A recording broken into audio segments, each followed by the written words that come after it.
What is going on, everybody? BobbyFi here, flying solo today. Hope Sheets has a nice night. Usually it's date night for him, so hopefully he's having a good one out there. Hopefully you guys are as well. This is a pretty big slate, a lot of ways to go. I have my original build still up, and they're up on the site right now. I haven't changed anything yet. I'm going to make some edits, I think. But I really like Bones tonight as the better play in that game with no Murray.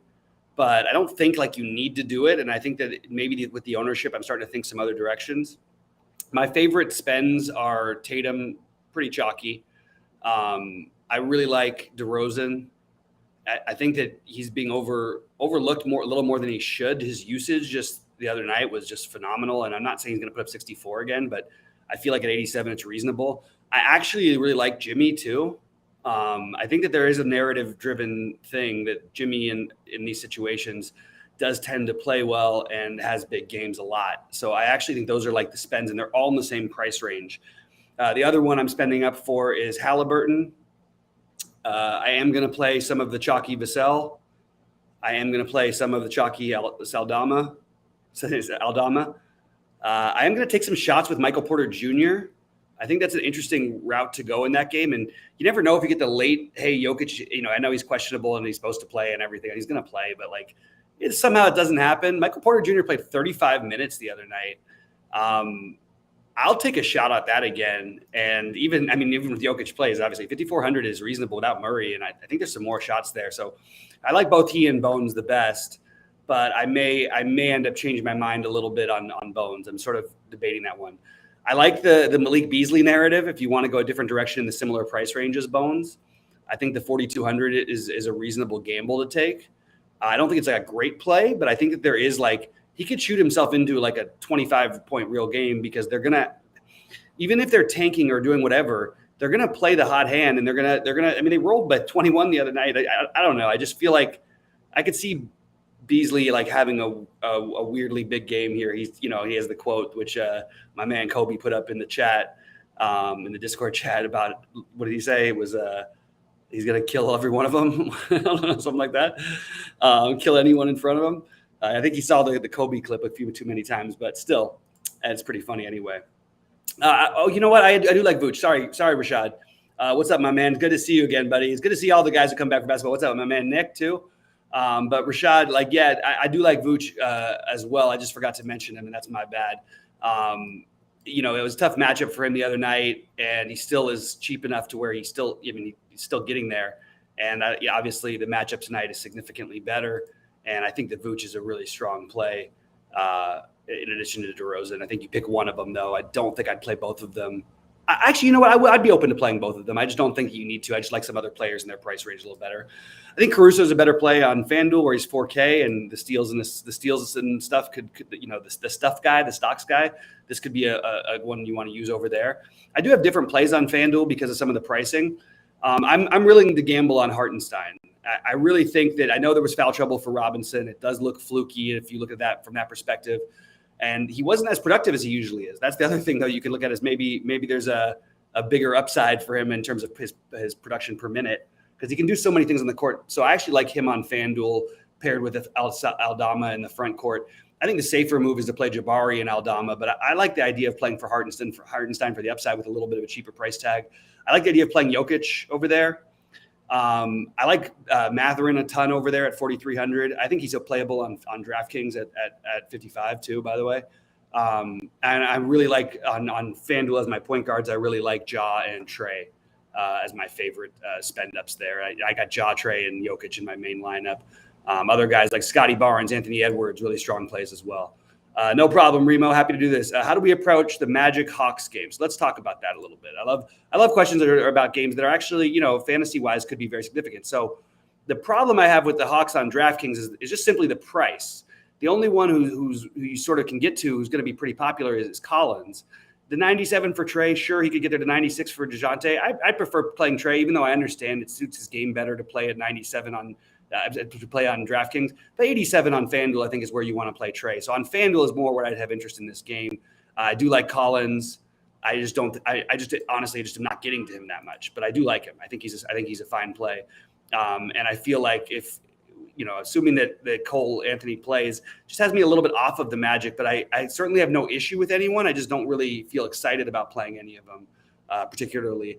I think you're going to see other big games out of Paolo. I think that they know it, and I think they're going to probably put DeAndre Hunter on him. So it's going to make it a little bit more difficult on his life. And I think that Atlanta might be a little bit better defensively than they have been in seasons past. With the, you had a real perimeter defender in Murray who can actually focus on defense, not like he had to do in San Antonio. And then I think Okongwu is going to get more minutes this year. I just think that between he and Capella, you're just getting to be a solid team defensively. So I'm actually not as high on this game for fantasy, but it's a game that there's like 9 guys I would say, yeah, no problem with those, or maybe not 9, maybe like 6 guys that I could say no problem with that play.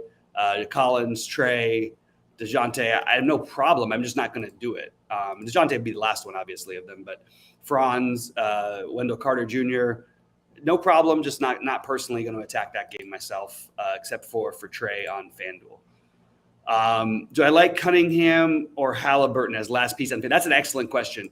I'm higher on Halliburton tonight because Jaden Ivey gives me enough reason to be a little bit scared that some of the usage could be taken away from him. But I think they're very close, and I'm playing those guys together in a couple lineups. So I honestly feel like it's a toss-up, but I'm personally giving the edge to Halliburton myself. Let's see what else we got here. I don't think there's any other questions. So I'll tell you guys what, I'm just playing one in the 888 and one in the 555. I got a flight in a few hours. So I'm going to get out of here a little bit earlier, but please keep firing questions and thoughts in because I'll hang around for a little while longer. I still got enough time to make my flight and finish building my lineup. So yeah, let me know if you got any other thoughts on anything, because I think I went through most of my plays. I want to just address the Ish Smith thing. Like, he's in my original build on FanDuel, and I don't really think I need to do that.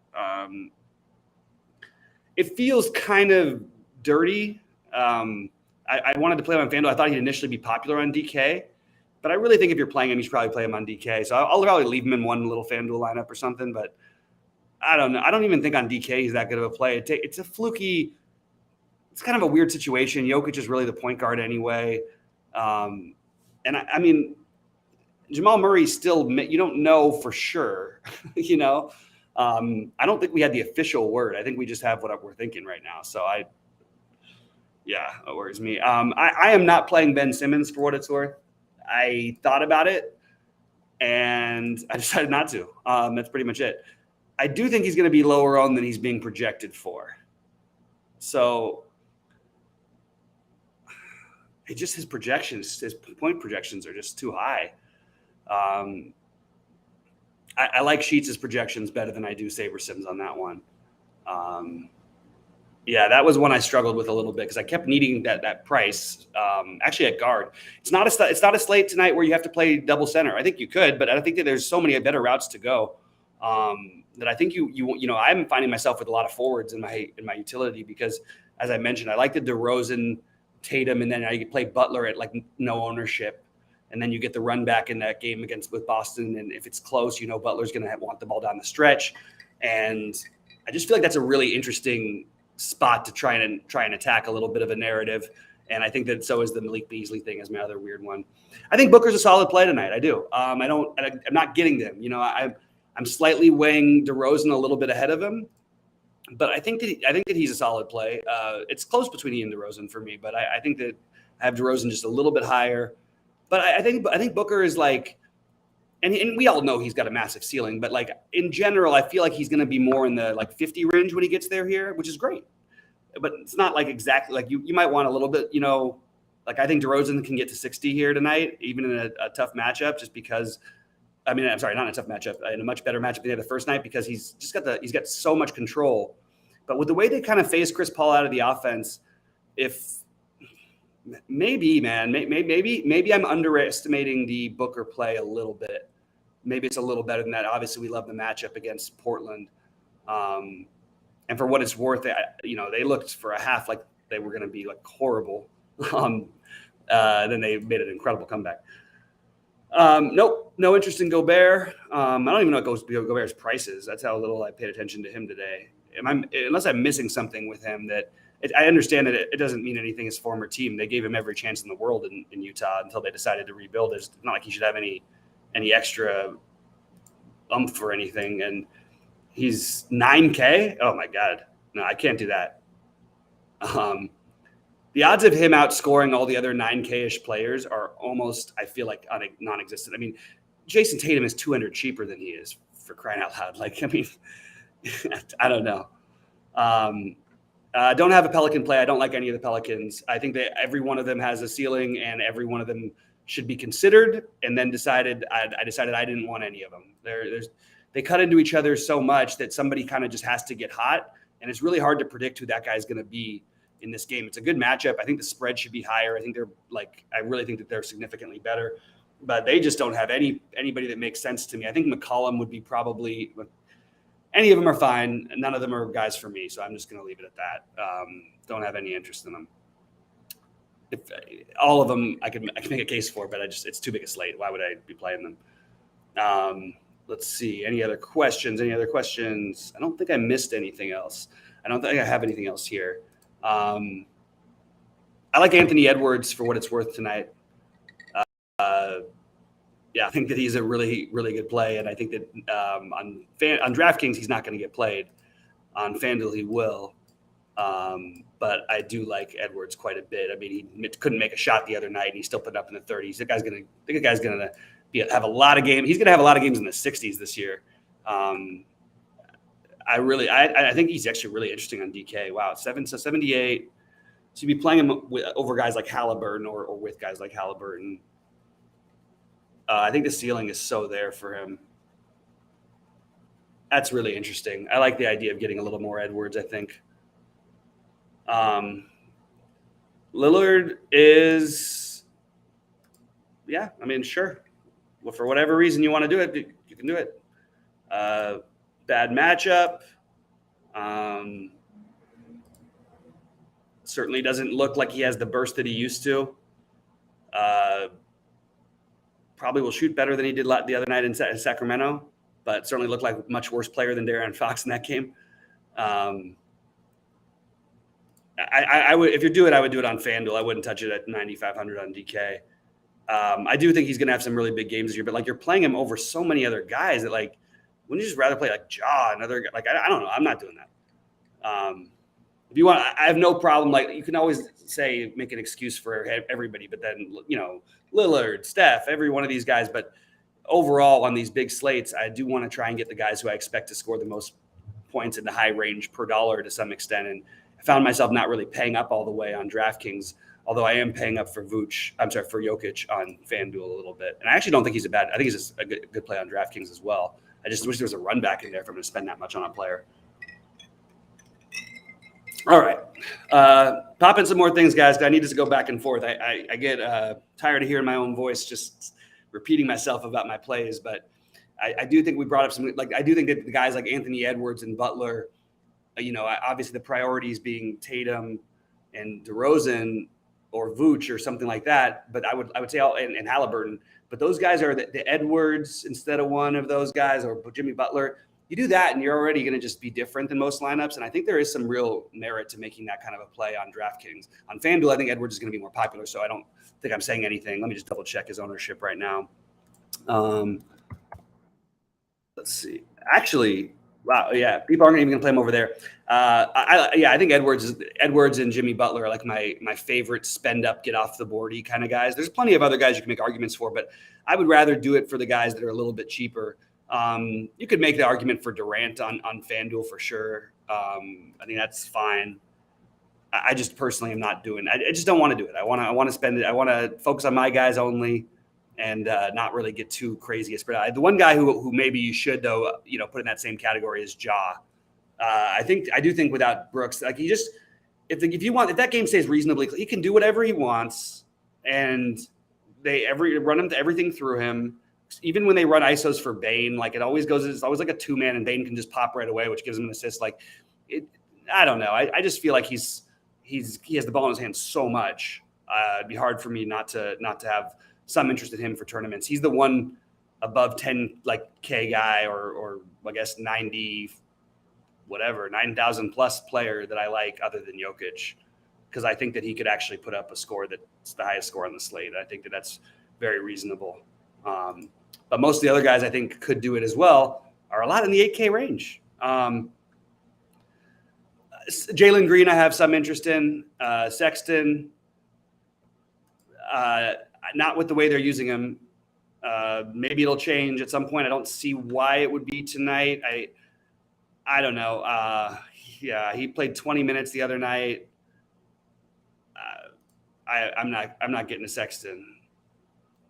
I was into the play at first. I still think he's too cheap, and I think he'll get the reins at some point. Wait till Conley or Clarkson sit before we start playing Sexton and Conley, and he's starting or something like that. I do think Beasley's that weird sneaky play though today. No problem, Jimmy. Yeah, later night guards are always a good idea. The only problem is what happens like if Jamal Murray gets announced in and all you've got is like Bones and another, you have to make sure it makes sense as a 2-man swap or something like that if you're going to do that. Something weird like that happens, Anything I like in the Nets-Raptors game? Scotty Barnes. I like Scotty Barnes. I like Siakam. And I like Van Vliet as a lower owned play than he probably should be. He kind of lit up this team a couple times last year, I believe. Just felt like they're feels like they're turning a little bit more over to Barnes, and it's sort of going to keep going that way each night. 7 assists. He had more assists than Van Vliet had. I don't know. I do like Van Vliet. I prefer Halliburton, so I didn't get to him as much. So, but I think all of those guys make some sense. Yeah, I think that's too much, Eric. Kobe White or Caruso. I think they're good large field plays. I think Caruso is a very reasonable play on FanDuel. I don't think he's as interesting on DraftKings. I think Desonmu would be more interesting for me. In fact, I don't really understand. Let's just talk really quickly about that. I think Desonmu is just being misprojected. That's one I'm going to take a gamble on in a couple of like the 88 or something like that. I got 0 Simmons, Eric. There's no, and by the way, Eric's one of those guys who does this. Everybody says that when they just act like there's some guy you have to play. It's just on these giant slates so rarely true, and certainly it's not true about Ben Simmons. So playing a Ben Simmons who's going to have some ownership at all is a little bit more than I'm gonna go for. Although I was the one who was into the idea of him the first night just because I think there is upside there, but I don't see it with the way they look. Yeah. Thanks a lot, man. I appreciate Nick. I'll take you through with my thoughts on the Lakers. I think they have a lot of problems, and I think that sure Russ missing shots, but the truth is they all missed shots. They were 1 for 25 between he and Beverly and Nunn last night. You can't go 1 for 25 from your guards. I actually think they've been more competitive. Like you factor in they can't hit a freaking shot to save their lives. If even these guys shoot their career averages, which are not all that impressive, or even lower than that, 5% lower for each, like they're still they would be right in these games. So in some ways, I feel like there's less reason to panic than people are making it out to be. But I mean, they did lose to 2 of the best teams in the NBA. But I don't think that they're also contender. I haven't thought that this whole time. Brunson's. Yeah, I mean, like, sure, like just in a sense, okay, that just seems like a guy to play though, doesn't it? Like Brunson is 6,800. He's completely fine, is what I would say. I have no particular interest in him myself. I do think the play is Julius Randle. I said this the other night, and I felt good that was justified. I had a good percentage of Randle. One of the few things I did right. But I do think Randle is going to have some really big games this year. He looked really aggressive and good, and this could be a big spot. First home game in New York. Doesn't want to start off with the crowd booing him. I kind of like the Randle play a little bit better. So that's where I'm at. Anyway, guys, I'm going to bounce. I appreciate everybody being back here. We're going to have a big NBA season, and I'm really looking forward to sharing it all with you guys. I'm going to be in Idaho again. I won't be able to play, so you guys get to win all the money while I'm gone. But I will be doing all my work and getting all the stuff loaded on the site, all my plays every day, and also we'll be doing my videos and all that stuff. All right, guys. Good luck to everybody.